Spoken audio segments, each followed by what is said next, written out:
Hello students, last lecture में हम लोग डिस्कस कर रहे थे about the types of structural isomers, chain isomer, position isomer और फंक्शनल आइसोमर के बारे में हमने बातचीत करी थी। ठीक है, तो आगे हम डिस्कस करते हैं next type of structural isomer, fourth type, metamers. Metamers थोड़े से स्पेशल टाइप के स्ट्रक्चरल आइसोमर्स होते हैं। जैसे मान लीजिए कि आपने कोई फंक्शनल ग्रुप लिया जो कि बाइवेलेंट है या ट्राइवेलेंट, जैसे थायोईथर, दोनों तरफ कार्बन होंगे, ऐसे फंक्शनल ग्रुप को कहा जाता है बाइवेलेंट। ठीक है, अब मान लीजिए मैंने यहाँ पे CH3 लगाया, यहाँ CH2 CH3 लगाया, तो लेफ्ट साइड में यहाँ पर एक कार्बन है और राइट साइड में 3 कार्बन है। ठीक है, अब अगर मान लीजिए मैंने ये मॉलिक्यूल बना लिया, लेफ्ट साइड में 2 कार्बन आइटम्स और राइट साइड में भी 2 कार्बन आइटम्स, तो इन दोनों का जो मॉलिक्यूलर फार्मूला है वो सेम है, और अगर मॉलिक्यूलर फार्मूला सेम है तो ये आइसोमर तो है। इस तरह के आइसोमर्स जो बाइवेलेंट फंक्शनल ग्रुप से बनते हैं, जिनमें दोनों लेफ्ट साइड और दोनों राइट साइड डिफरेंट होती हैं, इनको कहा जाता है मेटामर्स। ठीक है, इसका फॉर्मूला क्या होगा? C4H345678910S। इसका फॉर्मूला क्या होगा? C4H345678910S। ठीक है, तो मॉलिक्यूलर फॉर्मूला दोनों में सेम है और ऐसे मॉलिक्यूल्स क्या कहलाते हैं? मेटामर्स कहलाते हैं। एक और एग्जांपल देखते हैं, CH3O CH2 CH2 CH3 and CH3CH2O CH2 CH3। ठीक है, तो ये दोनों भी मॉलिक्यूल क्या होंगे? मेटामर होंगे। ओके, लेकिन अगर मान लीजिए कोई ऐसे लिख दे OH CH2 CH2 CH2 CH3 और ये बोले कि सर इसमें भी मिथाइल है या हाइड्रोजन है, दोनों डिफरेंट है, तो मैं ये बोलूँगा कि भाई सबसे पहली बात ये है कि फंक्शनल ग्रुप सेम होना चाहिए। तो A मॉलिक्यूल और B मॉलिक्यूल में फंक्शनल ग्रुप सेम है और AB का आपस में रिलेशनशिप है मेटामर। ठीक है, और C मॉलिक्यूल के लिए अगर मैं बोलूं तो A is ether while C is alcohol and they are not metamers, they are functional isomers. On similar grounds we can compare B and C। ठीक है, तो B is ether and C is alcohol and they will be treated as functional isomers.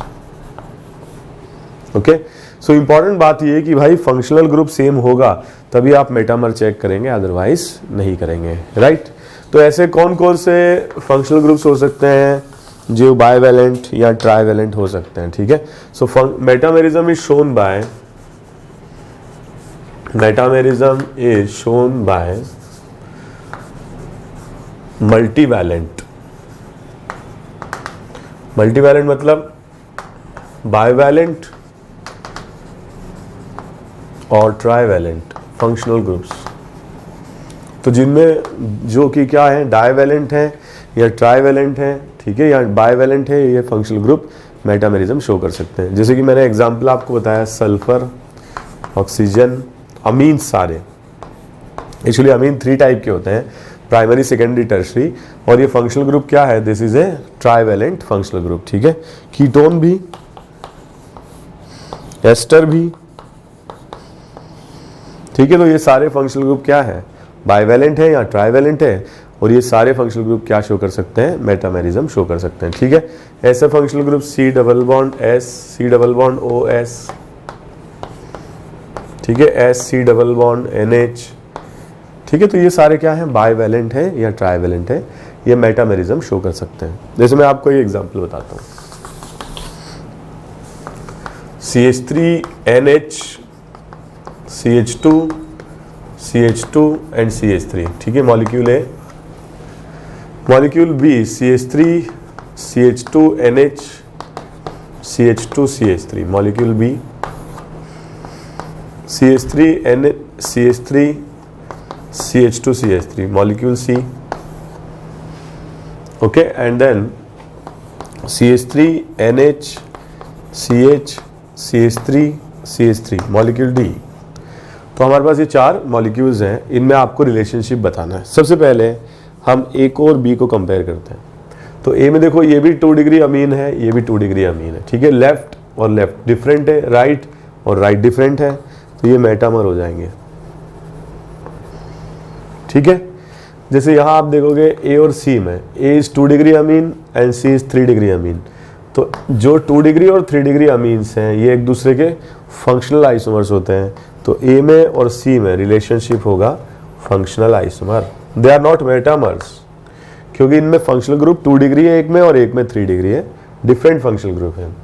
अब हम बात करते हैं ए और D में, तो इसमें देखो आप इसका लेफ्ट और इसका लेफ्ट सेम है, और अगर ऐसा होगा लेफ्ट लेफ्ट अगर सेम होंगे तो फिर ये मेटामर नहीं होंगे, ठीक है। अगर लेफ्ट और लेफ्ट डिफरेंट है, राइट और राइट डिफरेंट, दोनों डिफरेंट है, तब मेटामर होंगे। तब आप इसको कैसे पहचानोगे? पहली चीज, इसकी मेन चेन 3 कार्बन आइटम की है और इसकी मेन चेन भी 3 कार्बन आइटम की है, तो ये जो सब्सटीट्यूएंट है NHCH3 यहाँ पे 1 पे लगा हुआ है और यहाँ 2 पे लगा हुआ है, ठीक है। तो मैं ये बोल सकता हूँ कि ए और डी एक दूसरे के क्या हैं? पोजीशन आइसोमर्स, ठीक है। तो ए और डी एक दूसरे के क्या हैं? Position isomers.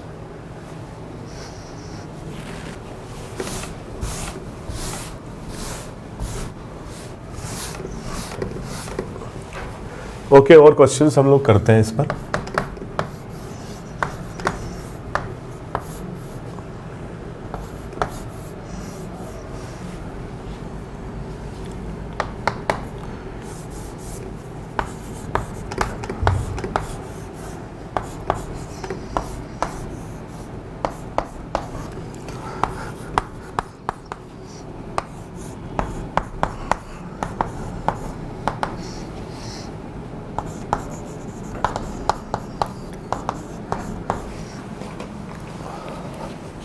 तो इनमें आपको रिलेशनशिप बताना है।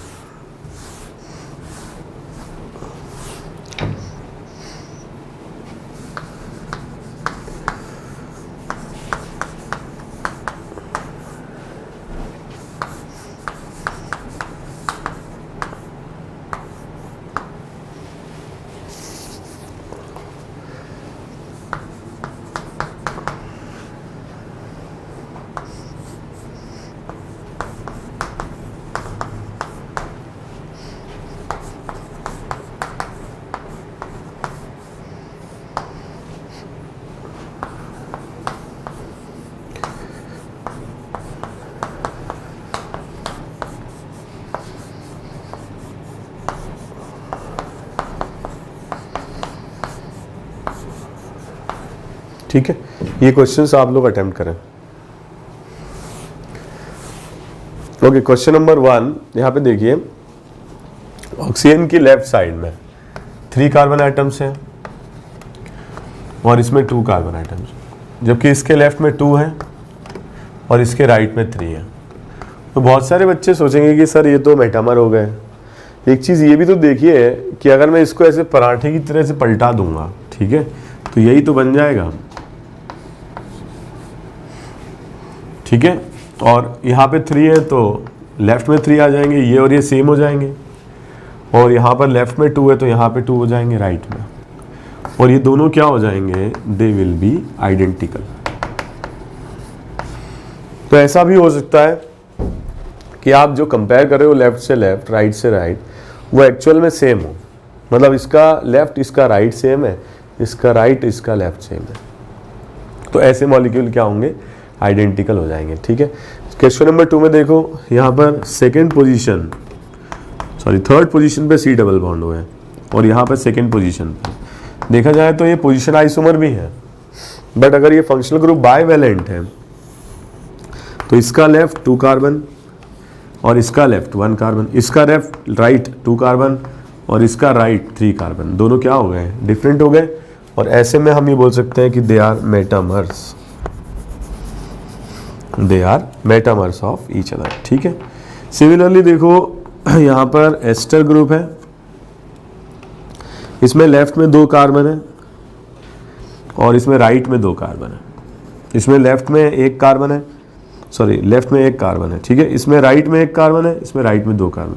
बहुत सारे बच्चे सोचेंगे कि सर इसमें भी तो वही हो रहा है कि अगर हम इसका स्ट्रक्चर बनाते हैं तो इसका लेफ्ट 2 कार्बन आइटम्स और इसका राइट 2 कार्बन आइटम्स, तो they must be same, but ऐसा नहीं है। यहाँ पर जो 1 कार्बन आइटम मिथाइल ग्रुप है that is associated to oxygen atom, और यहाँ पर जो 2 कार्बन आइटम इथाइल ग्रुप है that is associated to oxygen atom. That means ये दोनों मॉलिक्यूल आइडेंटिकल हो नहीं सकते हैं, ठीक है, पहली बात। दूसरी बात, अब आइडेंटिकल नहीं हो सकते हैं तो क्या हो सकते हैं, आइडेंटिकल नहीं होंगे तो C डबल बॉन्ड हो गए, लेफ्ट में 2 कार्बन आइटम है, यहाँ 1 कार्बन आइटम डिफरेंट हो गए, राइट साइड में 1 कार्बन आइटम है, 2 कार्बन डिफरेंट हो गए, तो ऐसे मॉलिक्यूल को हम क्या कहेंगे, मेटामर्स, ठीक है। तो ये मॉलिक्यूल क्या कहलाएंगे, मेटामर्स कहलाएंगे। ओके, आगे बढ़ते हैं। इसमें देखो सल्फर सिंगल बॉन्डेड है, 2 कार्बन आइटम्स, यहाँ पे सल्फर जो सिंगल बॉन्डेड है 3 कार्बन आइटम्स, तो अगेन सिमिलर सिचुएशन हो गई यहाँ पर, ठीक है। जैसे यहाँ पर ऑक्सीजन था, यहाँ सल्फर हो गया। यहाँ पर देखो लेफ्ट साइड में 3 कार्बन आइटम्स और यहाँ लेफ्ट साइड में 2 कार्बन आइटम्स, अगेन डिफरेंट। तो इसका लेफ्ट और इसका लेफ्ट डिफरेंट है, इसका राइट डिफरेंट है, और ऐसे मॉलिक्यूल क्या कहलाते हैं, मेटामर्स, ठीक है। दे will be metamers of each other. Okay, इसमें देखो सल्फर आइटम राइट में मिथाइल, यहाँ पे देखो राइट में प्रोपाइल, यहाँ देखो लेफ्ट में प्रोपाइल, और यहाँ देखो लेफ्ट में मिथाइल। लेकिन ये दोनों ग्रुप सेम ही तो है, मतलब यहाँ पर अगर आप देखोगे तो मैं इसको ऐसे बना सकता हूँ, S C double bond O S। अब क्योंकि ये सिमेट्रिकल है, दोनों तरफ एक जैसे हैं, तो लेफ्ट वाले मॉलिक्यूल को मैंने कन्वर्ट किया CH3 और यहाँ पर 3 कार्बन, राइट वाले मॉलिक्यूल को मैंने कन्वर्ट किया तो यहाँ पर 3 कार्बन और लेफ्ट में मिथाइल। तो ये दोनों ही मॉलिक्यूल सेम है, मतलब इसको अगर ऐसे 180 से घुमा दोगे तो यही तो बन जाएगा, या ऐसे पराठे की तरह इसको पलटा दोगे तो यही तो बन जाएगा, ठीक है। तो इन दोनों मॉलिक्यूल्स में आपस में रिलेशनशिप क्या होगा, they will not be metamers, they will be identical. हाँ, लेकिन अगर क्वेश्चन ऐसे पूछा जाता कि भाई सल्फर की जगह हमने यहाँ ऑक्सीजन लगा दिया, यहाँ ऑक्सीजन लगा दिया, अब ये मेटामर हो जाएंगे, ठीक है। अब ये आइडेंटिकल नहीं होंगे, क्या हो जाएंगे, they will be metamers. Reason ये है कि इसका राइट मिथाइल है, इसका राइट प्रोपाइल है, इसका लेफ्ट प्रोपाइल है, लेफ्ट मिथाइल है। तो अब ये डिफरेंट ग्रुप्स हैं, यहाँ पर सिंगल O से जुड़ा हुआ है मिथाइल, यहाँ O से जुड़ा हुआ है प्रोपाइल। लेकिन अगर आप यहाँ सल्फर लगा देते हैं तब तो फिर फर्क ही नहीं पड़ रहा, ठीक है, आई एम सॉरी, तब तो फिर फर्क ही नहीं पड़ रहा, क्योंकि यहाँ पर भी सल्फर है तो इसको हम मिथाइल को इस वाले लेफ्ट से कंपेयर कर सकते हैं मिथाइल से, क्योंकि यहाँ भी सल्फर से जुड़ा है और यहाँ भी सल्फर से जुड़ा है, ठीक है। और इसका जो लेफ्ट है प्रोपाइल, इसको हम यहाँ कंपेयर कर सकते हैं। तो ऐसे केस में फिर ये मेटामर नहीं होंगे, क्या हो जाएंगे, आइडेंटिकल, जो कि मैंने क्वेश्चन में दिया भी था, ठीक है। यहाँ देखो ये थोड़ा अगेन ट्रिकी क्वेश्चन है। तो O से जुड़ा हुआ है साइक्लोहेक्साइल, यहाँ पे O से जुड़ा हुआ है फिनाइल, ठीक है, ये दोनों डिफरेंट है। इसमें देखो C डबल बॉन्ड O से जुड़ा हुआ है phenyl, C double bond O से जुड़ा हुआ है साइक्लोहेक्साइल, अगेन डिफरेंट है। तो अगर आप ऐसे यहाँ पर ग्रुप्स ले रहे हैं तो O से जुड़ा हुआ यहाँ साइक्लोहेक्साइल, O से जुड़ा हुआ फिनाइल, डिफरेंट तो होंगे ही, और ऐसे मॉलिक्यूल को हम क्या बोलेंगे, they will be treated as metamer. Okay, और एक क्वेश्चन देखते हैं इस पर। कोई जरूरी नहीं कि कार्बन एटम का नंबर डिफरेंट होगा तभी मेटामर होंगे, ठीक है। जैसे फिनाइल है और साइक्लोहेक्साइल है, दोनों में कार्बन एटम 6 है, बट है तो डिफरेंट, और अगर डिफरेंट है तो फिर ये मेटामर बना लेंगे। एक और क्वेश्चन देखते हैं हम।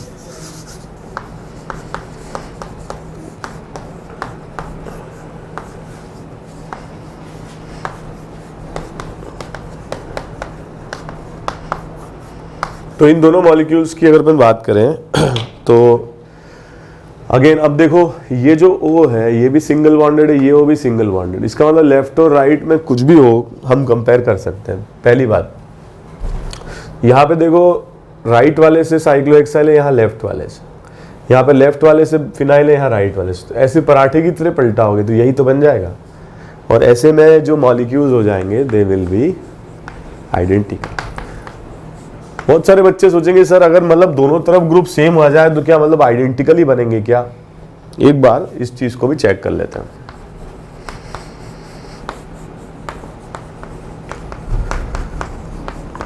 मान लीजिए कि ये दिया जाता है, ठीक है,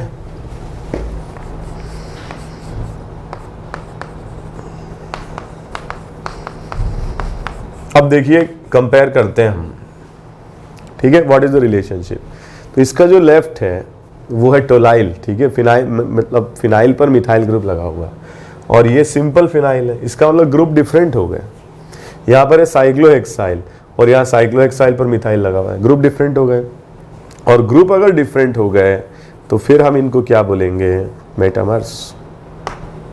ठीक है, so this type of compounds are not identical and they will be metamers. वो तो ग्रुप सेम थे, यहाँ पे भी साइक्लोहेक्साइल था, यहाँ पे भी था, यहाँ फिनाइल था, यहाँ पे भी फिनाइल था, यहाँ साइक्लोहेक्साइल है, यहाँ मिथाइल साइक्लोहेक्साइल, यहाँ टोलाइल है, यहाँ फिनाइल है। ठीक है, एक लास्ट क्वेश्चन और करते हैं इस पर, इसको कॉपी कर लीजिए।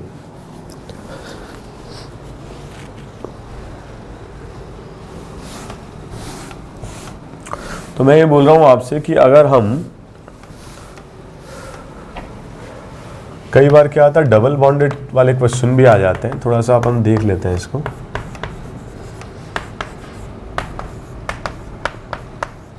ठीक है, कोई मॉलिक्यूल इस फॉर्म में है,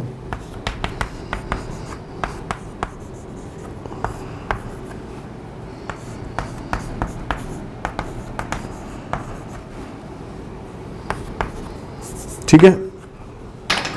पहली चीज आप तो ये चेक करो कि ये आइसोमर भी है कि नहीं। Phenyl phenyl, C double bond और C double, oxygen oxygen, CH CH, CH3 CH3, CH CH, molecular formula same है, बाइवेलेंट फंक्शनल ग्रुप है। सी डबल बॉन्ड से पीएच जुड़ा हुआ है, सी डबल बॉन्ड से ये पूरा तामझाम जुड़ा हुआ है, ओ से ये पूरा जुड़ा हुआ है अल्कीन, और ओ से फिनाइल जुड़ा हुआ है। डिफरेंट तो है ही, और डिफरेंट है तो फिर ये आइडेंटिकल नहीं होंगे, दे विल बी मेटामर्स। ठीक है,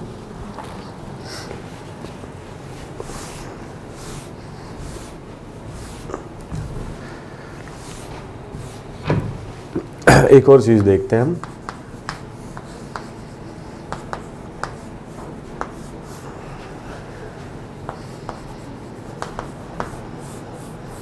एक बार इसको भी देखें, क्या ये मेटामर है।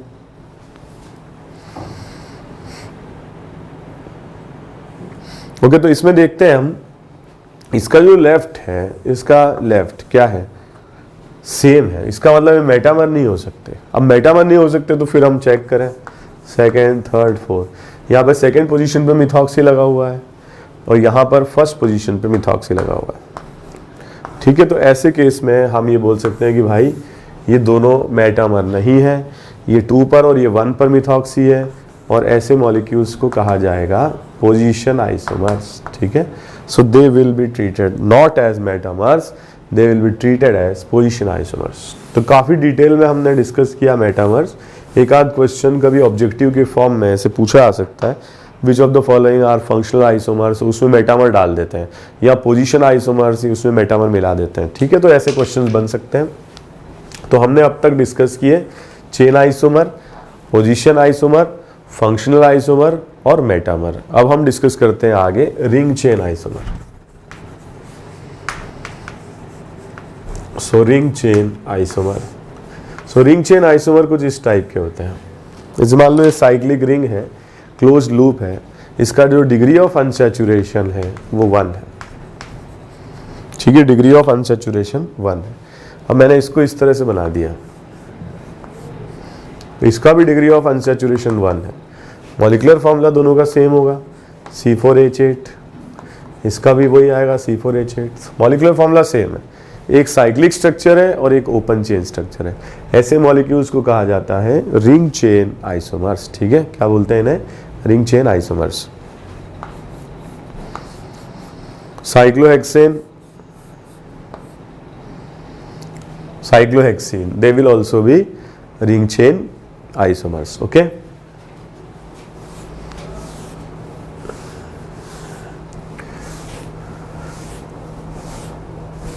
okay, कभी कभी ऐसे भी क्वेश्चन आ जाते हैं,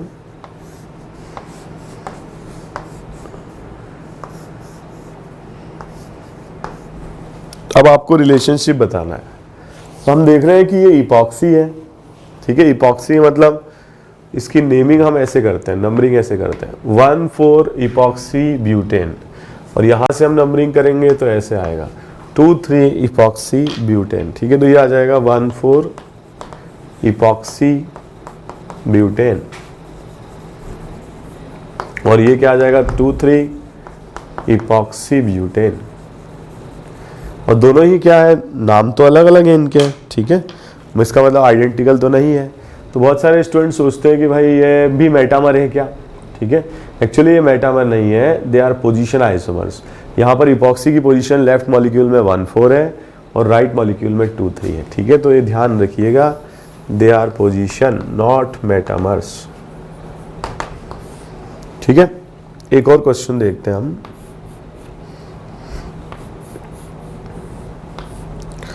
अब बहुत सारे बच्चे सोचेंगे सर ये रिंग चेन है क्या, इसमें रिंग है इसमें चेन भी है। ऐसा नहीं है। यहाँ पर आप देखोगे ये भी साइक्लिक स्ट्रक्चर है विथ एनजे नंबर 50, ये भी साइक्लिक स्ट्रक्चर है with NJ number 50, sorry with NJ number, इसका तो आएगा 60 और इसका आएगा 51। डिफरेंट है ये। तो इनकी पेरेंट चेन 6 कार्बन की है और इस मॉलिक्यूल की पेरेंट चेन 5 कार्बन की है। और ऐसे मॉलिक्यूल्स को हम क्या बोलेंगे बताइए, they will be treated as chain isomers, ठीक है। तो हमने डिस्कस किया है कि क्या क्या मॉलिक्यूल के नेचर हो सकते हैं, आपस में रिलेशनशिप क्या हो सकता है। तो सबसे ज्यादा प्रायोरिटी पर होता है टॉटोमर, जो हम आगे पढ़ने वाले हैं, ठीक है। इसके बाद होते हैं, अगर टॉटोमर नहीं है तो you check for functional isomer, और फंक्शनल आइसोमर अगर नहीं है तो फिर आप चेक करो भाई मेटामर है क्या, और अगर मेटामर नहीं है तो फिर आप चेक करो चेन आइसोमर, पोजीशन आइसोमर या फिर functional isomer, sorry chain isomer, position isomer and ring chain isomer, ठीक है। तो सबसे पहले हम चेक करेंगे टॉटोमर, जो कि हम पढ़ने वाले हैं। हमने अभी तक 5 टाइप के स्ट्रक्चरल आइसोमर्स पढ़ लिए। सबसे पहले हमने पढ़ा था चेन और पोजीशन, फिर हमने पढ़ा था फंक्शनल, फिर मेटामर, फिर रिंग चेन। आगे हम पढ़ेंगे टॉटोमर, ठीक है। लेकिन जब आप चेक करेंगे ये 2 मॉलिक्यूल हैं, ये स्ट्रक्चरल आइसोमर हैं, तो सबसे पहले चेक करेंगे आप टॉटोमर। टॉटोमर नहीं है तो फंक्शनल, फंक्शनल नहीं है तो मेटामर, और मेटामर नहीं है तो फिर चेन, पोजीशन या रिंग चेन। मान लीजिए कोई मॉलिक्यूल फंक्शनल आइसोमर हो गया तो फिर मेटामर या चेन या पोजीशन चेक करने का कोई फायदा नहीं है, ठीक है। तो फिर वो फंक्शनल ही हो जाएगा। अगर फंक्शनल नहीं है इसका मतलब फंक्शनल ग्रुप सेम है, तो फिर आप मेटामर चेक करेंगे। मेटामर भी नहीं है तो चेन चेक करेंगे या पोजीशन चेक करेंगे या रिंग चेन चेक करेंगे, ठीक है। तो रिंग चेन समझ में आ गया। ऐसे मॉलिक्यूल जिनमें एक साइक्लिक रिंग है और एक ओपन चेन स्ट्रक्चर है, तो इनको बोलते हैं रिंग। ये रिंग फॉर्म है, साइक्लिक फॉर्म है, और ये ओपन चेन फॉर्म है, चेन फॉर्म है, ठीक है। तो इस तरीके से रिंग चेन आइसोमर्स हम बता सकते हैं। तो टॉटोमर्स पढ़ने से पहले हम कुछ काउंटिंग कर लेते हैं। तो मॉलिक्यूल्स की काउंटिंग वाले क्वेश्चन भी काफी सारे एग्जाम में पूछे जाते हैं, ठीक है। काउंटिंग ऑफ आइसोमर्स, बहुत सिंपल क्वेश्चन से स्टार्ट करते हैं। Counting of isomers.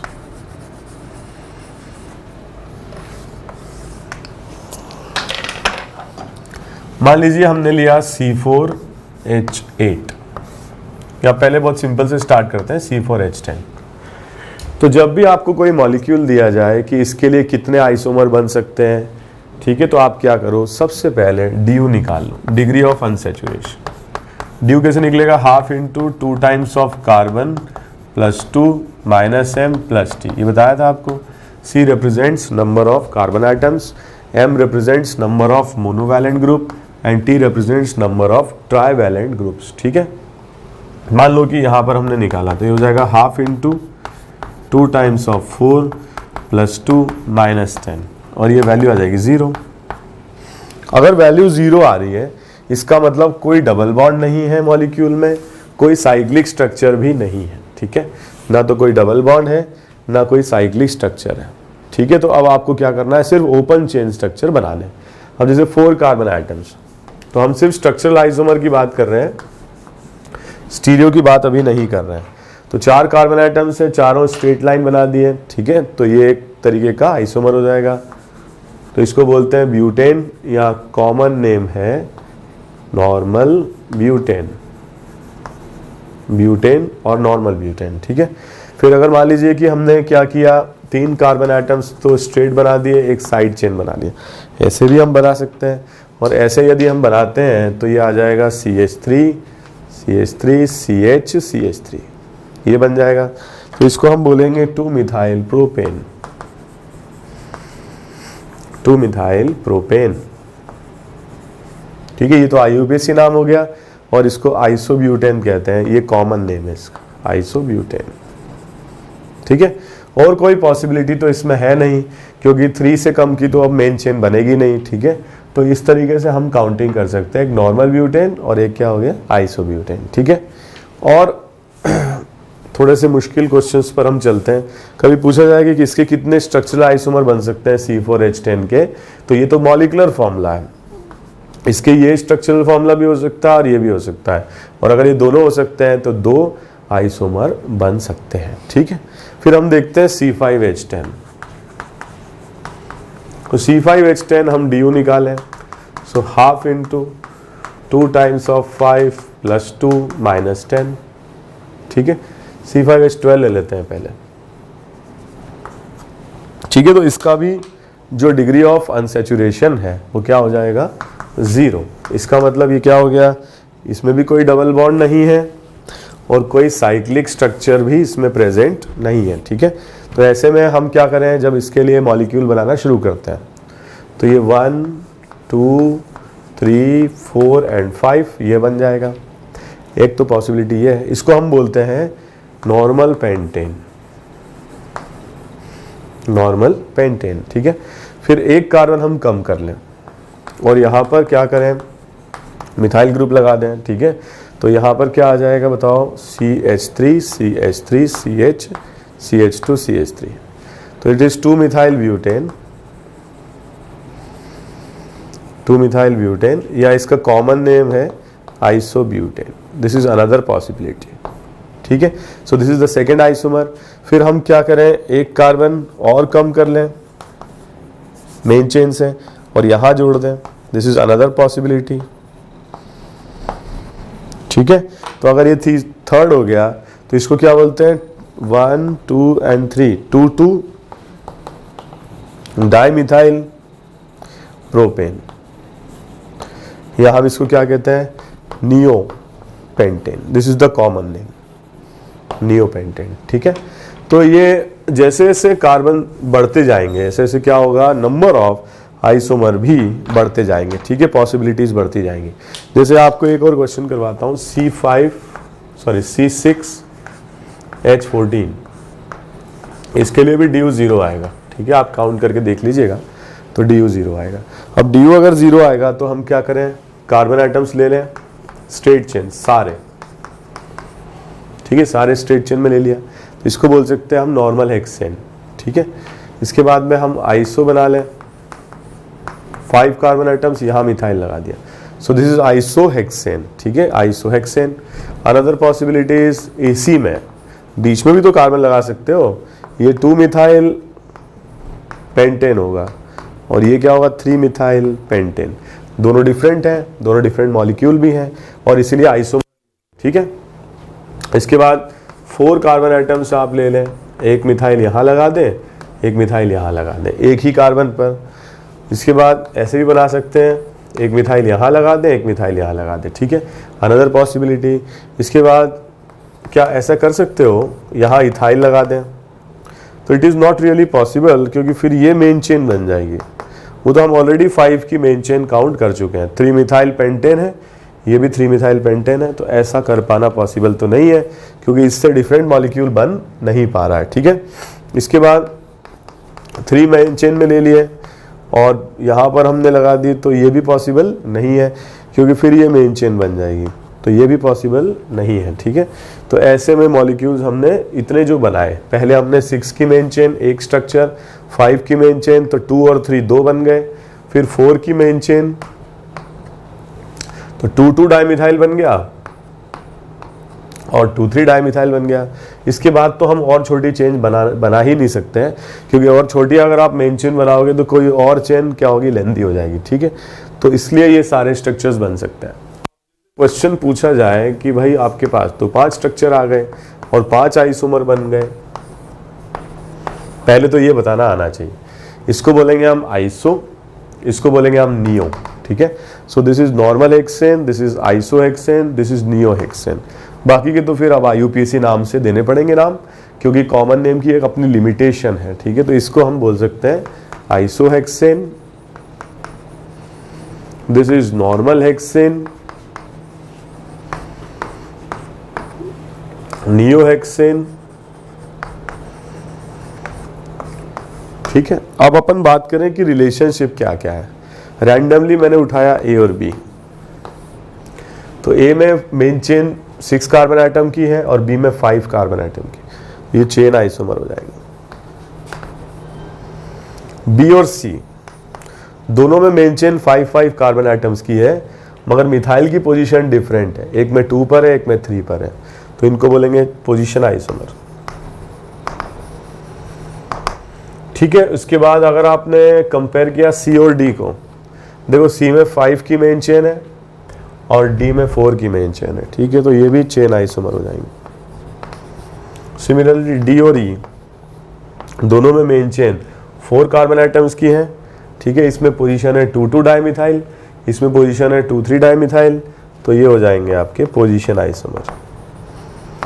तो ये थोड़ा सा लेवल वाले क्वेश्चंस हैं जो बन सकते हैं। हालांकि काउंटिंग वाले जो क्वेश्चंस आते हैं, अगर उनमें डिग्री ऑफ अनसैचुरेशन 0 हो जाए तो फिर मज़ा आ जाता है, क्योंकि हमें साइक्लिक स्ट्रक्चर बनाने ही नहीं पड़ते हैं, ठीक है। ओपन चेन स्ट्रक्चर बनाने की कोई ज़रूरत, क्लोज चेन स्ट्रक्चर बनाने की कोई ज़रूरत नहीं, सीधे ओपन चेन स्ट्रक्चर बनाएंगे, और डबल बॉन्ड और ट्रिपल बॉन्ड भी नहीं आता है, तो और ईजी रहता है, ठीक है। अब हम बात करते हैं ऐसे हाइड्रोकार्बन की काउंटिंग की जिनमें डबल बॉन्ड रहता है, जैसे C4 और H8 ये हमने लिया। तो C4 और H8 में हम DU अगर देखेंगे तो half into 2 times 4 plus 2 minus 8 ये आ जाएगा, दैट इज 1, ठीक है। Degree of unsaturation 1। अगर डिग्री ऑफ अनसैचुरेशन 1 आ रहा है तो फिर तो प्रॉब्लम है, फिर हम या तो साइक्लिक स्ट्रक्चर बना लें, क्योंकि साइक्लिक स्ट्रक्चर में भी एक DU रहता है, और या फिर हम ओपन चेन स्ट्रक्चर बनाएं तो फिर डबल बॉन्ड लगाएं। जैसे साइक्लिक हम पहले बनाते हैं, अब साइक्लिक बनाओगे आप C4H10 के लिए, तो एक 4 मेंबर की साइक्लिक रिंग बना लीजिए इस तरह से, ठीक है। This is one possibility, C4H8, ठीक है, ये बन जाएगा C4H8। दूसरी पॉसिबिलिटी ये है कि एक 3 मेंबर की रिंग बना लीजिए और एक मिथाइल लगा दीजिए, सो दिस इज अगेन C4H8। और कोई पॉसिबिलिटी तो नहीं है, ठीक है, क्योंकि 2 कार्बन एटम की तो साइक्लिक चेन बनने का, साइक्लिक रिंग बनने का कोई मीनिंग नहीं है, ठीक है। ये तो साइक्लिक हो गए। अब ओपन चेन अगर हम बनाते हैं, ओपन चेन स्ट्रक्चर बनाते हैं, तो ओपन चेन स्ट्रक्चर में देखो 4 कार्बन एटम्स हैं और सबको एक बार लाइन से लगा दीजिए। लाइन से आपने लगा दिए तो डबल बॉन्ड हम बीच में यहां बना सकते हैं, this is one possibility, bute 1 ene, और हम ऐसे भी बना सकते हैं ब्यूट 2 इन, ठीक है। आगे हम लोग पढ़ेंगे कि ये ज्योमेट्रिकल आइसोमर भी शो करेगा, बट फिलहाल हम सिर्फ और सिर्फ किसकी काउंटिंग कर रहे हैं, structural isomer, considering only structural isomer, not stereo isomer, ठीक है। तो इसलिए हम इसको 1 मानेंगे। तो एक तो 1 हो गई, पोजीशन 1 2 हो गई। यहां अगर आप बनाओगे तो it is same as this, ठीक है। तो ये 2 हमारे पास में मॉलिक्यूल हो गए। फिर हम क्या करें, 3 को तो अपन मेन चेन में ले लें और एक को साइड चेन में बना लें, ऐसे बना सकते हैं। अब अगर ऐसे बनाओगे तो आप डबल बॉन्ड को यहां बनाओ, चाहे यहां बनाओ, चाहे यहां बनाओ, it will be the same structure. तो इसको रिपीटेड काउंट करने का कोई मीनिंग नहीं है, ठीक है। तो ये हमारे पास में 3 स्ट्रक्चर्स आ गए जो क्या है, ब्यूटीन के स्ट्रक्चर्स हैं। इसको बोलेंगे हम but 1 ene, this is but 2 ene, and this is isobutene. But 1 ene, but 2 ene and isobutene. So अब आपसे पूछे कि भाई C4H8 के कितने आइसोमर हैं, तो C4H8 के आइसोमर हैं ये 1, ये 2, ये 3, ये 4 और ये 5। अब आपसे पूछा जाए कि भाई 1 और 3 में क्या रिलेशनशिप है, सो 1 और 3 में रिलेशनशिप है रिंग चेन आइसोमर, ठीक है। सो 1 और 3 क्या है, रिंग चेन आइसोमर है। फिर आपसे पूछा जाए कि 3 और 4 में क्या रिलेशनशिप है, so they are position isomer. 1 और 2 में क्या रिलेशनशिप है, दे आर चेन आइसोमर। 4 और 5 में क्या रिलेशनशिप है, दे आर चेन आइसोमर। ठीक है, तो इस तरीके से हम बता सकते हैं। और एक और क्वेश्चन हम करते हैं, इसको थोड़ा ढंग से समझें और कॉपी करें। हम ये मान के चल रहे हैं कि हमारा लेक्चर अगर 50 मिनट्स का है तो आपको इसमें टाइम डबल लगेगा, ठीक है, क्योंकि आपको वीडियो रोकना भी पड़ेगा, खुद से सोचना पड़ेगा, फिर आगे बढ़ेंगे। हमारी कुछ लिमिटेशंस हैं, हमको मतलब हम इसमें इतना ज़्यादा पॉज नहीं दे सकते, ठीक है, इट विल बी यूजलेस, क्योंकि ये मतलब टेक्नोलॉजी पार्ट है, तो आपके हाथ में सब कुछ है। तो आप इसको यूज़ करें और अपनी अंडरस्टैंडिंग लेवल को बढ़ाएं और फिर प्रॉब्लम सॉल्व करें, जिससे आपका कॉन्फिडेंस लेवल बढ़े। ठीक है, तो एक बार आप इसको देख लीजिए। एक क्वेश्चन और देखते हैं C5H10 के लिए। बढ़िया क्वेश्चन है और ये क्वेश्चंस पहले एग्जामिनेशन में, अच्छी एग्जामिनेशंस में पूछे हुए हैं। तो इसके लिए आपको बताने हैं टोटल स्ट्रक्चरल आइसोमर। स्टार्ट करते हैं। सबसे पहले du half into 2 times of 5 + 2 - 10, so that is 1। यहीं से हमको समझ में आ रहा है कि भाई du 1 आ गया। साइक्लिक बना लो, अगर साइक्लिक बनाते हैं तो du 1 अपने आप कवर हो जाएगा। तो साइक्लिक क्या क्या बन सकते हैं इसके बारे में बात करते हैं। साइक्लिक बन सकते हैं साइक्लोपेंटेन, साइक्लोब्यूटेन अगर बनाते हैं तो एक मिथाइल लगा दें, साइक्लोप्रोपेन लगाते हैं तो एक इथाइल लगा दें, 2 मिथाइल लगा दें, ये भी तो एक पॉसिबिलिटी है। और अगर 2 मिथाइल लगा रहे हो तो फिर अलग अलग कार्बन पे भी लगा सकते हैं ये। So these are the 5 possibilities. 5 की रिंग, 4 की रिंग, 3 की रिंग, एक इथाइल, 2 मिथाइल, 1 पोजीशन पे, 1 पोजीशन पे। So these are the isomers. इसके बाद देखें अगर हम ओपन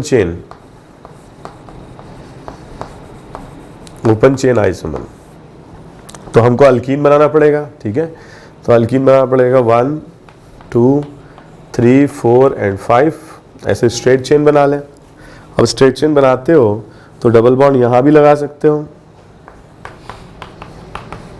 यहाँ भी लगा सकते हो, लेकिन अगर यहाँ लगाओगे तो फिर सेम हो जाएगा ये। ठीक है, ये भी 2 इन है, नंबरिंग वहाँ से स्टार्ट हो जाएगी, वो भी 2 इन हो जाएगा। ठीक है, तो पॉसिबल नहीं है। फिर क्या करें, 4 की मेन चेन बना लें, एक मिथाइल यहाँ लगा दें, तो यहाँ पर अल्कीन बना सकते हो, यहाँ पर अल्कीन बना सकते हो, यहाँ पर अल्कीन बना सकते हो। ठीक है, तो दीज आर डिफरेंट। अब कुछ बच्चे बोलेंगे सर यहाँ पे भी बना लेते हैं, यहाँ पर और यहाँ पर तो सेम ही है। अगर आप यहाँ बनाते हो तो नंबरिंग यहाँ से शुरू हो जाएगी, यहाँ बनाते हो तो नंबरिंग यहाँ से शुरू हो जाएगी। ये भी 2 मिथाइल ब्यूटेन है, ये भी 2 मिथाइल ब्यूटेन है, तो फिर अननेसेसरी रिपीट करने का कोई मीनिंग नहीं है। हटा देते हैं, इसको भी हटा देते हैं। कुछ स्टूडेंट्स बोलेंगे कि सर ये 3 बना लेते हैं, तो यहाँ पर अब बीच में डबल बॉन्ड बना नहीं पाओगे आप, ये स्ट्रक्चर इम्पॉसिबल है। ठीक है, तो यही सारी पॉसिबिलिटीज़ हैं। और अगर सिर्फ स्ट्रक्चरल की बात की जाए, स्टीरियो की बात तो हम बाद में करेंगे, तो स्ट्रक्चरल की बात की जाए तो 5 ये बन रहे हैं और 5 ये बन रहे हैं, टोटल 10 आंसर इसका आ जाएगा। ठीक है, लिख लीजिए। जो काउंटिंग मैंने आप लोगों को अभी सिखाई वो अल्केन और अल्कीन की थी। ठीक है, साइक्लो अल्केन की थी। तो ऐसे क्वेश्चन भी आ सकते हैं, C4H9OH या C4H10O। ठीक है, आपके पास ये मान लीजिए कंपाउंड है, तो सॉरी मॉलिक्यूलर फॉर्मूला है। इसके लिए आपको स्ट्रक्चरल आइसोमर बनाने हैं। स्ट्रक्चरल आइसोमर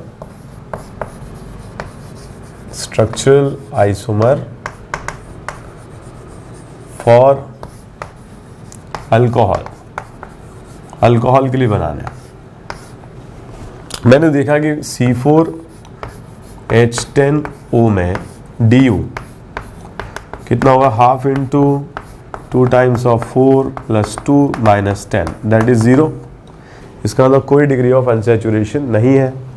फिर एक ऑक्सीजन है 1 2 3 एंड 4, तो यहाँ पर आ जाएगा OH ग्रुप। ठीक है, एक हमने ये बना लिया। स्ट्रेट चेन में अगर सारे कार्बन आइटम लगा दिए, 1 पे हमने OH लगा दिया, ऐसे 2 पे भी लगा सकते हैं। ठीक है, तो ये 2 ऑल हो गया। वैसे ही अगर हम 3 की मेन चेन बना लें, सो 3 की हमने मेन चेन बना ली, 1 2 एंड 3, एक कार्बन बीच में लगाना पड़ेगा, फॉर्मूला एडजस्ट हो गया। अब हम OH लगाएं, OH हम यहां लगा सकते हैं,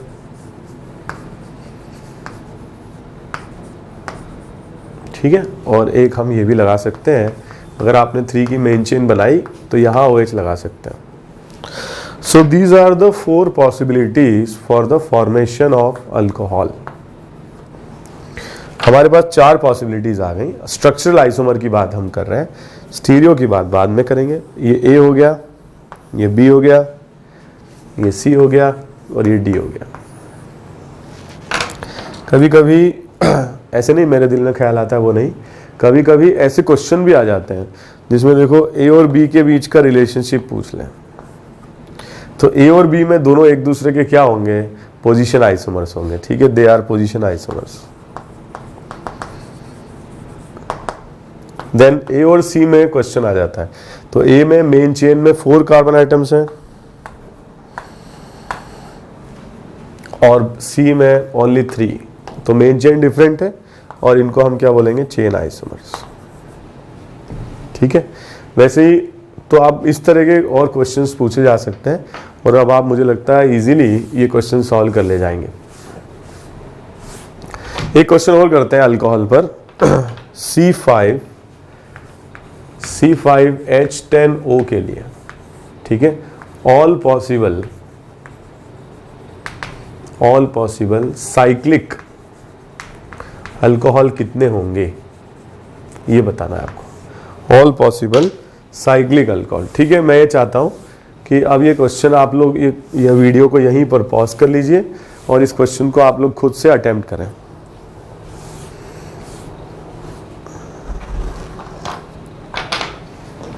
ओके, तो आप लोग खुद से अटेम्प्ट करें, मैं ये मान करके आगे बढ़ रहा हूं कि आपने अटेम्प्ट कर लिया है। ठीक है, तो C5H10O में पहले आप निकालेंगे DU, सो DU हो जाएगा 1/2 into 2 times of 5 plus 2 minus 10, ये 1 हो जाएगा। तो एक बार अपन ने DU निकाल लिया, दैट इज 1। तो हम साइक्लिक बना सकते हैं। अगर DU 0 आ जाता तो आंसर 0 हो जाता, क्योंकि अगर DU 1 आएगा तभी साइक्लिक बनेगा, अगर DU 0 आ जाएगा तो फिर साइक्लिक बनने का कोई चांस नहीं है। ठीक है, 5 कार्बन आइटम्स हो गए, तो एक पॉसिबिलिटी ये हो जाएगी इसकी, ये बना सकते हैं। ठीक है, इसमें आप 5 मेंबर रिंग में कहीं भी बना लो OH, बात सेम ही रहेगी, बिकॉज ऑल आर आइडेंटिकल। इसमें अगर हमने 4 की रिंग बना सकते हैं, एक मिथाइल लगा सकते हैं, बहुत सारे आंसर आने वाले हैं इसमें। तो एक अगर आपने ये बना लिया तो OH को आप यहां प्लेस कर सकते हो, 1 आंसर, यहां प्लेस कर सकते हो, अनदर आंसर, यहां प्लेस कर सकते हो, 3rd आंसर, और यहां प्लेस कर सकते हो 4th answer. So these are the 4 possibilities. मैंने डायरेक्ट देख करके समझ गया कि ये पोजीशन अलग है, ये पोजीशन अलग है, ये पोजीशन अलग है, ये और ये सेम है और ये पोजीशन अलग है। तो 4 पॉसिबिलिटीज हैं और 4 अल्कोहल हमने बना लिए। ठीक है, इसके बाद आप बना सकते हो 3 साइक्लिक रिंग, एक इथाइल। ठीक है, इसके लिए आप देखोगे कितनी पॉसिबिलिटीज है, 1 2 3 एंड 4, ये और ये तो सेम ही होंगे। ठीक है, तो इसके लिए भी 4 बन सकते हैं और एक एक करके मैं बना देता हूं।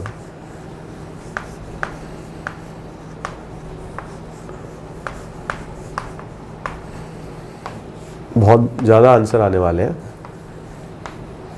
ठीक है, ये सारे बन जाएंगे। इसके बाद में आप लोगों ने सोचा होगा या नहीं सोचा है तो आप सोचिए, एक ये बना सकते हैं हम और एक ये भी बना सकते हैं, क्योंकि C5H10 तो हमने बनाया ही था, तो ये दोनों स्ट्रक्चर्स बनाए थे। अब आप OH बना सकते हो, ये पोजीशन सेम है, ये पोजीशन सेम है और ये पोजीशन अलग है। तो हम 3 इसमें बना सकते हैं, या तो हम यहां बना लें, यहां पर बना सकते हैं और यहां पे बना सकते हैं। ठीक है, और इसमें अगर आप देखोगे तो ये और ये सेम है, ये और ये सेम है, और यहाँ पे तो OH आएगा भी नहीं क्योंकि कार्बन की ऑलरेडी 4 वैलेंसीज कंप्लीट हो चुकी है। तो एक ये पॉसिबिलिटी है और एक ये पॉसिबिलिटी है। अब आप काउंट करें टोटल, तो देखो साइक्लिक 5 के लिए तो 1, 4 के लिए 4, तो 5 टोटल ये हो गए, 6, 7, 8, 9, 10, 11, 12, 13 एंड 14। ठीक है, तो इस तरह से आंसर आ जाएगा 14। तो काफ़ी अच्छे क्वेश्चंस हैं ये, मतलब मैं मानता हूँ कि it will take some time in the exam, और ऐसे क्वेश्चन एग्ज़ाम में आए तो फिर आप ये सब बनाना थोड़ा सा मुश्किल हो जाता है। बट क्वेश्चन आएंगे DU 0 के लिए या DU 1 के लिए, इससे ज़्यादा डिग्री ऑफ अनसेचुरेशन वाले क्वेश्चन पूछे ही नहीं जाते हैं। दूसरी बात, कम कार्बन आइटम्स के लिए आएंगे, जैसे 4 के लिए आ गया, तो ये तो आप बना सकते हो कि 4 बन रहे हैं, ठीक है। लेकिन हाँ, उस तरह के जो क्वेश्चन है C5H10O आ जाए, कितने अल्कोहल हैं, तो उसमें फिर एग्जाम में आपके पास इतना टाइम नहीं होगा। ऑब्जेक्टिव एग्जाम है, कई सारे क्वेश्चन आप लोगों को करने हैं, ठीक है, सिंगल करेक्ट एग्जाम है, तो फिर उसके लिए आपके पास इतना टाइम नहीं होगा। और फिर उसके पहले से अगर आपने क्वेश्चन किया हुआ तो आप लोग कर पाएंगे।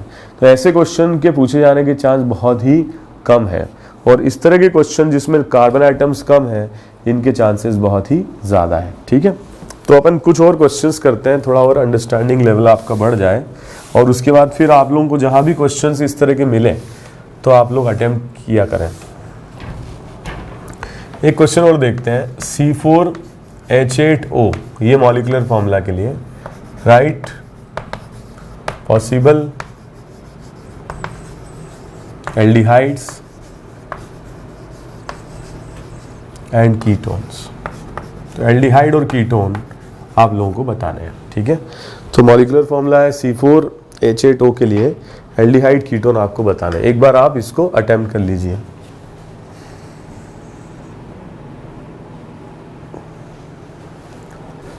तो जैसे कि हमारी बात है कि जब भी मॉलिक्यूल आपको दिया जाएगा, मॉलिक्यूलर फॉर्मूला दिया जाएगा, तो आप क्या करेंगे, सबसे पहले DU निकालेंगे।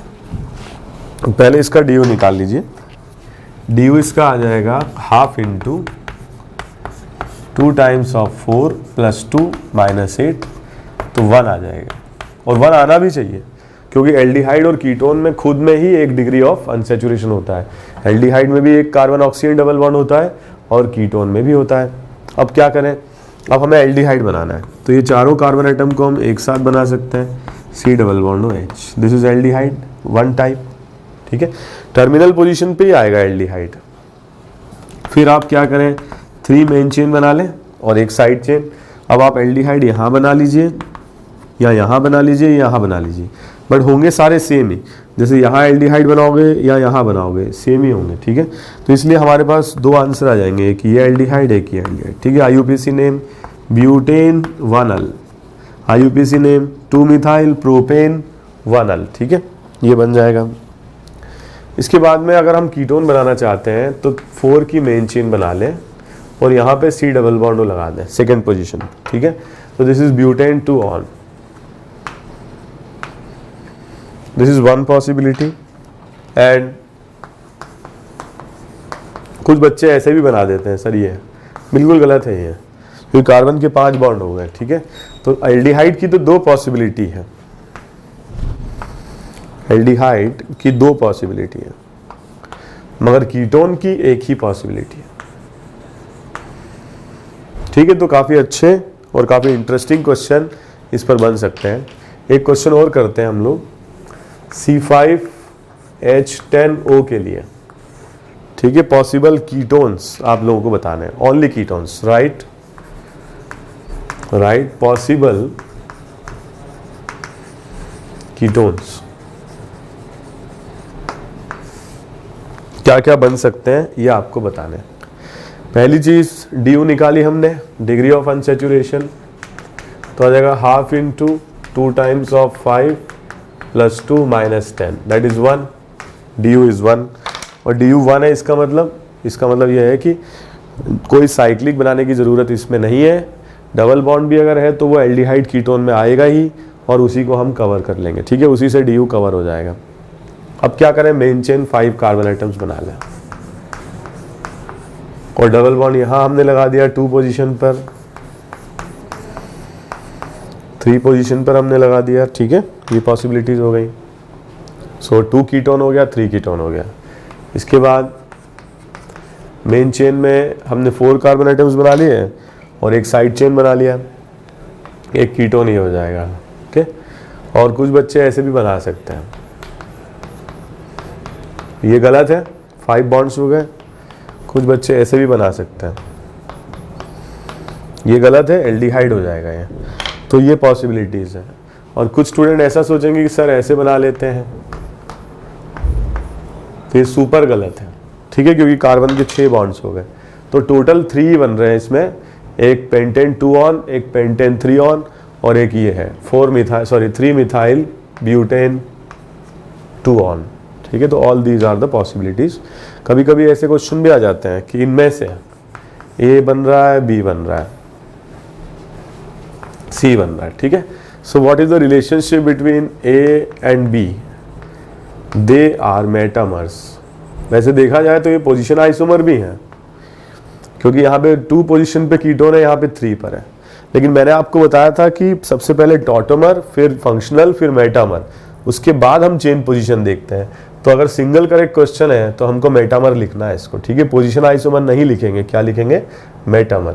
फिर रिलेशनशिप बिटवीन ए एंड सी, तो ए और सी में रिलेशनशिप हो जाएगा चेन आइसोमर, क्योंकि उसमें ए में मेन चेन 5 कार्बन आइटम्स की है और सी में 4 कार्बन आइटम की, ठीक है। मेटामर इसलिए नहीं बोल सकते क्योंकि इन दोनों का ये सेम है, एक तरफ मिथाइल है, इसमें भी है, ठीक है। तो हम इनको मेटामर नहीं बोल सकते हैं, जबकि हम बी और सी को मेटामर बोल सकते हैं, क्योंकि दोनों में क्या है, डिफरेंस है। यहाँ पर 1 कार्बन आइटम, यहाँ पर 2 कार्बन आइटम, यहाँ पर 3, यहाँ पर 2, तो बी और सी आपस में क्या हो जाएंगे? मेटामर। ध्यान रखना, बहुत इंपॉर्टेंट बात है, बी और सी मेटामर है, जबकि ए और सी क्या है? एक दूसरे के चेन आइसोमर्स हैं। चेन आइसोमर क्यों है? क्योंकि मेटामर इसलिए नहीं है क्योंकि मिथाइल ग्रुप सेम आ रहे हैं, तो ये दोनों एक दूसरे के चेन आइसोमर है, जबकि बी और सी भी एक दूसरे के चेन आइसोमर जैसे लग रहे हैं, बट क्योंकि मेटामर है इसलिए हम उनको प्रायोरिटी देंगे, ठीक है। मेटामर अगर नहीं होते तो हम चेन या पोजीशन चेक करते हैं, ओके। तो वेरी इंपॉर्टेंट क्वेश्चन।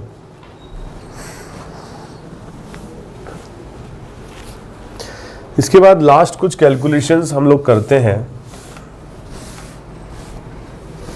अमीन्स पर। मान लीजिए कि C4H11N, ठीक है, ये कंपाउंड आपको दिया जाए और आपको बताना है कि इसके लिए कितने अमीन्स टोटली पॉसिबल है। पहली चीज हमने देखा इसमें degree of unsaturation, so half into 2 times of 4 + 2 - 11 + 1। मैंने बताया था आपको 2 times of carbon + 2 - monovalent + trivalent, ठीक है। तो इसके लिए आप कैलकुलेट करोगे तो 0 आ जाएगा। 0 मतलब 0 डिग्री ऑफ अनसैचुरेशन। अब अगर अनसैचुरेशन इसमें नहीं है, दैट मीन्स आपको साइक्लिक बनाने की या डबल बॉन्ड बनाने की कोई ज़रूरत नहीं है। ओपन चेन स्ट्रक्चर बनाएंगे। अब ओपन चेन स्ट्रक्चर हमने बनाए तो 4 कार्बन आइटम से हमने सारे लिख लिए, ठीक है। और अब हमने NH2 ग्रुप लगा दिया है यहाँ पर। अब NH2 ग्रुप आप लगा सकते हो 1 पर और 2 पर भी लगा सकते हो, ठीक है। तो 1 अमीन एंड 2 अमीन, ठीक है, ये दोनों पॉसिबिलिटीज हैं। और क्या कर सकते हैं बताइए? और हम बना सकते हैं इस तरह से, मेन चेन 3 की एक साइड चेन, ठीक है। तो ये यहाँ पर अगर आप NH2 लगाते हो तो एक 1 पे लगा सकते हो, दिस इज 1 पॉसिबिलिटी, और एक सेकंड पर या टर्शरी पर कार्बन पर भी लगा सकते हो, ठीक है, ये सेकंड पॉसिबिलिटी। बट आप देखोगे इन सभी में NH2 ग्रुप है और ये सारे क्या है, मान लो ये A है, ये B है, ये C है और ये D है, ये सारे के सारे सेम फंक्शनल ग्रुप कैरी कर रहे हैं और ये सारे के सारे प्राइमरी अमीन है, मतलब 1 डिग्री अमीन है। ये कंफ्यूज मत हो जाना कि टर्शरी कार्बन से जुड़ा हुआ है तो टर्शरी हो जाएगा। All these are 1 degree amine और प्राइमरी अमीन, ठीक है, all these are primary amine और 1 डिग्री अमीन।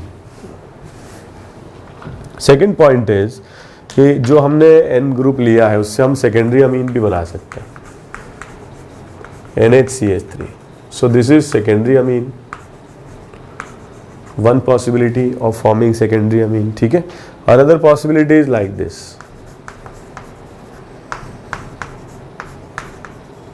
ठीक है, ये भी सेकेंडरी अमीन है, let's say it is E and it is F, ठीक है, सेकेंडरी अमीन ये भी। एक पॉसिबिलिटी और है,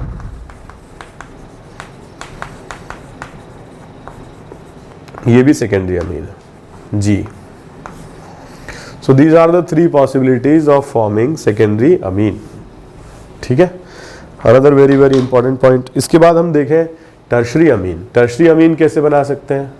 तीनों पर कार्बन होने चाहिए, तो इसमें तो और कोई पॉसिबिलिटी है नहीं, क्योंकि 4 तो टोटल कार्बन ही है, 3 आपने यहाँ एडजस्ट कर दिए, एक कार्बन आप कहीं भी कर दीजिए, इससे लगाओगे या इससे लगाओगे, इससे लगाओगे, सेम ही बनेगा, ठीक है। So this is another possibility, okay. So right, मेरे ख्याल से यही सारे बन सकते हैं। इसमें से EFG 2 डिग्री अमीन है और H टर्शरी अमीन है, ठीक है। तो अगर मैं ये बोलूं 1 डिग्री अमीन, 2 डिग्री अमीन और 3 डिग्री अमीन मॉलिक्यूल्स एक दूसरे के क्या होंगे? फंक्शनल आइसोमर्स होंगे। मान लो क्वेश्चन आ जाए, what is the relationship between D and E? So they are functional isomers, functional। But जैसे यहां अगर अपन बात करें A का रिलेशनशिप B के साथ, इट इज पोजीशन, तो यहाँ NH2 की पोजीशन 1 पे है, यहाँ पे 2 पर है। दो C का रिलेशनशिप D के साथ, ठीक है, तो दे आर ऑल्सो पोजीशन। और अगर मान लीजिए क्वेश्चन आ जाए A का रिलेशनशिप C के साथ या A का रिलेशनशिप D के साथ, तो यहाँ देखो मेन चेन 4 की है, यहाँ मेन चेन 3 की है, so they will be chain isomers, ठीक है।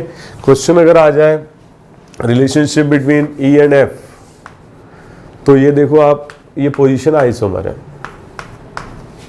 They are position isomers. बहुत सारे बच्चे बोलेंगे सर मेटामर क्यों नहीं है? क्योंकि ये दोनों सेम है। अब अगर इन दोनों में रिलेशनशिप आ जाए F और G में, तो ये मेटामर हो जाएंगे, ठीक है। और अगर मान लीजिए कि H का रिलेशनशिप किसी के साथ भी दिया जाए, G के साथ, F के साथ, E के साथ, ABCD के साथ, तो ये टर्शरी अमीन अकेला है, और इसका रिलेशनशिप बाकी सब के साथ क्या रहेगा? फंक्शनल आइसोमर, ठीक है। तो ये काफ़ी अच्छा क्वेश्चन है, इससे मैंने आपको सिखाया चेन पोजीशन, फंक्शनल, सब में रिलेशनशिप, मेटामर, सारी चीज़ें हमने एक साथ इसमें डिस्कस करी, ठीक है। So this is the only tertiary amine possible for the molecular formula C4H11। Question आ जाए टोटल, तो टोटल हो जाएंगे 4 तो प्राइमरी हो गए, 3 सेकेंडरी हो गए, 1 टर्शरी हो गया। अगर स्ट्रक्चरल आइसोमर की बात की जाए तो 8 आंसर आएगा, ठीक है। और फिर कनेक्शंस के बारे में पूछें तो फिर आप कर सकते हैं इस तरह से, ठीक है। एक कनेक्शन और देखो, E का कनेक्शन G के साथ। बहुत सारे बच्चे सोचेंगे कि ये क्या है, ये मेटामर है, और आप लोग सही सोच रहे हैं, ठीक है। They are metamers of each other, okay. तो एक बार ये देख लीजिए और कॉपी कर लीजिए। तो आज के लेक्चर में हम लोगों ने डिस्कस किए मेटामर्स, रिंग चेन आइसोमर्स, ठीक है। कुछ क्वेश्चंस हमने फंक्शनल आइसोमर के भी किए, और हमने क्या किया, काउंटिंग की। तो हमारे पास अगर मॉलिक्यूलर फार्मूला दिया हुआ है तो उसके बेसिस पर हमने काउंटिंग की, कितने टोटल स्ट्रक्चरल आइसोमर बन सकते हैं। अल्केन के लिए किया, अल्कीन के लिए किया, फिर साइक्लो अल्केन बनाए हमने, इसके बाद हमने अल्कोहल के लिए किया, एल्डिहाइड के लिए किया, कीटोन के लिए किया, और अमीन्स के लिए किया। ऐसी कैलकुलेशंस किसी भी तरह के फंक्शनल ग्रुप्स के लिए पूछी जा सकती है, और काउंटिंग वाले क्वेश्चंस वैसे देखा जाए तो काफ़ी इजी होते हैं, क्योंकि उसके लिए कुछ भी पढ़ने की ज़रूरत नहीं है। बट जो लेंदी क्वेश्चन होते हैं जिसमें 5-6 कार्बन आइटम्स आ जाते हैं, तो वो थोड़े से क्या होते हैं, एग्जामिनेशन पॉइंट ऑफ व्यू से मुश्किल पड़ जाते हैं। क्यों? क्योंकि उनके लिए आपको टाइम ज़्यादा देना पड़ता है, ठीक है। बट क्वेश्चन आते हैं एग्जाम में जिसमें 3-4 कार्बन आइटम्स होते हैं, और ये आपके पक्के नंबर हैं, और ये क्वेश्चन पूछे ही जाते हैं हमेशा, ठीक है। तो ये जो रिलेशनशिप बेस्ड क्वेश्चन है, chain position, functional, metamer, ring chain, ये तो खैर इंपॉर्टेंट है ही, इसके साथ काउंटिंग टोटल कितने हैं ये भी काफ़ी इंपॉर्टेंट है। ठीक है, इसके बाद नेक्स्ट लेक्चर में वी विल स्टार्ट टॉटोमेरिज्म, जो स्ट्रक्चरल आइसोमर्स का लास्ट पार्ट है। और टॉटोमर्स पर कोई बहुत ज़्यादा डिफिकल्ट क्वेश्चन एग्जाम में पूछे नहीं जाते हैं। ठीक है, तो that we will start in the next class. Thank you very much.